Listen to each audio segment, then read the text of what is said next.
বুঝতে পারবেন এরকম টিপলে পরে একটু যে আমটা পেকে গেছে, মানে একটু নরম হয়ে গেছে, তারপরে নামাই নিতে হবে। এরপরে দুটো শুকনো মরিচ এর মধ্যে জলাই মরিচ নিয়ে নিলাম। শুকনো মরিচ নিয়ে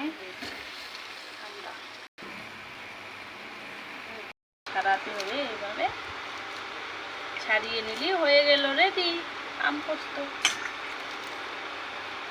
এটা বন্ধ করে দিয়ে ফেলে ওটা নিতে হবে, তারপরে রেখে দেবো।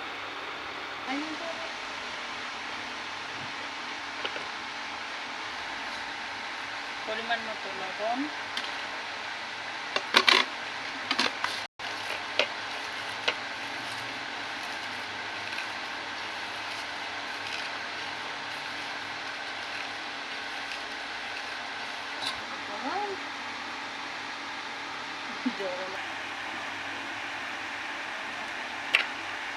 মতো চিনি দিতে হবে এর মধ্যে, মাখিয়ে দিলাম। বাস রেডি।